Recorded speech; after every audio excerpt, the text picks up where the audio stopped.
Hi, and thanks for logging on to the Daily DVAR Halacha. And here's a brand new halacha for you, and it's for Wednesday, 11th day of January, which is the 13th day of Teves. Here we go. A couple of more laws about Tefilas Haderech, that special prayer that you say when you travel. A lot of prominent rabbis say that if you ever make a trip from Yerushalayim to Bnei Brak, that's like the Tel Aviv area, or Tel Aviv to Yerushalayim, then that would be long enough to say Tefilas Haderech, just as another example of trips that do qualify for that.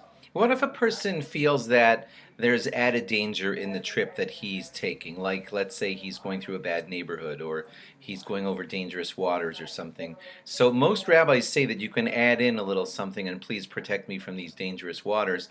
Rav Chaim Kanievsky said no to that. He said just leave it alone and say the Tefilas Haderech the way it was constructed. But a lot of other rabbis say that you can add in the specific worry that you have about that particular trip, like maybe the ice storm or whatever that's possibly predicted. Speak to your rabbi about that because there is an argument amongst the rabbis. If you're ever in a situation like perhaps on an airplane and some ladies around you are not dressed very modestly so that you're feeling awkward about being able to say a bracha in that situation, then what you do is you close your eyes and say Tefilas Haderech, or if you need to look in your siddur, then just put the siddur right in front of your eyes and just look like that.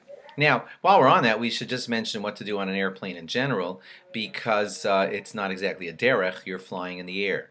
So all the rabbis, they offer some different opinions on this. Some say that the appropriate time to say Tefilas Haderech is when you're up in high enough to be dangerous, like near a couple thousand feet up, such that if the plane, God forbid, came down, everyone would die. So that's when you're eligible for Tefilas Haderech. That's not what Rabbi Yaakov Kamenetsky used to say. He said that you should say it while you're still on the ground, and he felt that acceleration during takeoff, that's like the time. That's when you're traveling, that's when the plane is moving, and that the trip has begun and you're still on a derech on the ground. So he would say it during acceleration for takeoff. Rabbi Yashav says that if you missed it and you didn't end up saying it during takeoff, then you could say it at any point during when you're up in the air. That's what Rabbi Yashav said.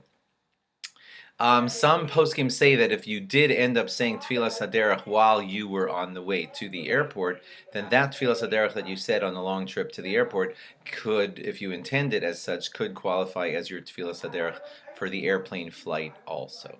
Okay, so thanks for logging on, and log on again tomorrow for more. Bye-bye.